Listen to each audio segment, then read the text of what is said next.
अच्छा एक बात बताओ, क्या बाबा साहेब ने जो है हमें संविधान दिया, अब हम संविधान पढ़ें, उसमें देखें भाई हम अपना जो है इस देश में कैसे भला कर सकते हैं, तो भला करने की ताकत किसके पास है? भला कौन करता है? भला आप कर सकते हो अपने आप। आपने खूब पढ़ाई करी, लिखाई करी, और जब नौकरी की बात आई तो पेपर लीक हो गया। होता है? ये तो होता ही है। अच्छा, लीक हो ना हो, जो आरक्षण की व्यवस्था से नौकरी मिली है उसने क्या करा कि वो डिपार्टमेंट, अच्छा नौकरी कैसे मिल रही है आपको? या को नौकरी मिल रही है आरक्षण से। अच्छा, तो आरक्षण कायम है सरकारी नौकरी में। अच्छा, तो एक काम करो, ना रहेगा बांस ना बजेगी बांसुरी, जा डिपार्टमेंट को कर दो निजी, प्राइवेट कर दो। हो रहा है ऐसा? आपको जो है फिर से उसी व्यवस्था में लेकर आ रहे हैं। कौन लेकर आ रहे हैं? आप लेकर आ रहे हो क्या? आपको ताकत है? नहीं, आपने अपनी ताकत दूसरों को दे रखी है, उनको सरकार बनाने की ताकत दी।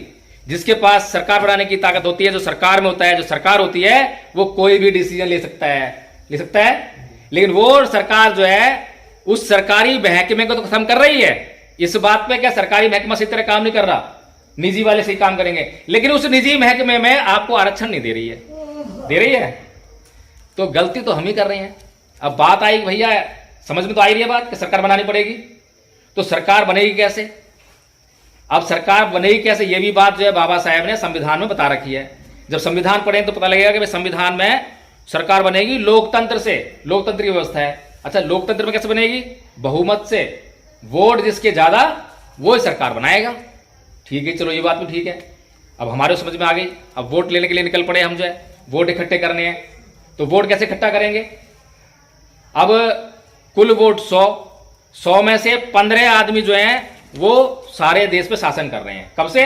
जब से देश आजाद हुआ है, जब से देश का संविधान लागू हुआ है, जब से वो 15 ही शासन कर रहे हैं। अब बताओ ये बात तो सही है? कोई ये बात सही है क्या? क्या 100 पे 15 शासन करें? शासन करना हो तो 85 का होना चाहिए, 85 होना चाहिए ना। अब 85 में कौन कौन है? 15 में है ब्राह्मण, क्षत्रिय, वैश्य और खाली वैश्य, 3 हो गए हैं। बाकी शूद्र जो है ये कौन से हैं? SC, ST और OBC, ये तो हो गए शूद्र। इसके अलावा माइनॉरिटीज यानी मुसलमान, सिख, ईसाई, इन सबको मिला के हो गए 85। तो 85 ज्यादा हुए, 15 ज्यादा हुए, तो शासन किसका होना चाहिए? 85 का होना चाहिए ना। अब लेकिन उसने क्या कलाकारी कर रखी है, उसे भी पता है 15 वालों को कि ये अगर इकट्ठा हो गए और इन्होंने एक जगह वोट डाल दिया तो सरकार इनकी बनेगी, है ना, पता है ना उसको। तो इसीलिए उसने क्या करा, इस समाज को भी कह रहे थे कि SC में 4 जाति हैं। मैं बता दूं 4 जाति नहीं है, हजारों जातियां हैं, हजारों जातियां हैं, हजारों। तो उसने हजारों टुकड़ों में बांट दिया, और रही सही काम हम कर रहे हैं बंटने का। अभी मैंने आपको बताया था आरक्षण वाली बात जो है कि कैसे हमारे समाज के नेता जो है हमारे समाज को गुमराह कर रहे हैं। यहां पर जैसे सुप्रीम कोर्ट ने ये बोला, आरक्षण की व्यवस्था करी, तो हमारे समाज के समझदार नेताओं को क्या बोलना चाहिए था? वाल्मीकि समाज के पास जाकर जो है मिल बैठकर बात करनी चाहिए थी। उसमें एक अधिकार सुप्रीम कोर्ट हमारा खा गया, जिसके ऊपर कोई बुद्धिजीवी नहीं बोला। मैं इसीलिए इन सारे बुद्धिजीवियों को बोलता हूं कि वेंटिलेटर पे हैं, ये सामाजिक बेईमान लोग हैं। ये केवल इनका मकसद ये है कि आपका दुख दर्द जो है ना, आपके पास आएंगे, यहां मंच लगाएंगे और आपका दुख दर्द चिल्लाएंगे कि आप दुखी हो, आपका लोकतंत्र खतरे में, आरक्षण खतरे में, ये खतरे में, वो खतरे में, और फिर कहेंगे कि भाई ये बचाना है। आप पूछोगे भाई कैसे बचेगा? कि भाई मुझे संसद भेजो, संसद में जाऊंगा तो मैं आवाज उठाऊंगा और उससे जो है तुम्हारा ये लोकतंत्र बच जाएगा, आरक्षण बच जाएगा। ये बात समझ में आ गई, और हम उसके पीछे पीछे। अब उसका मकसद खाली MLA MP बनना है, और MLA MP बन के क्या आरक्षण बच जाएगा क्या?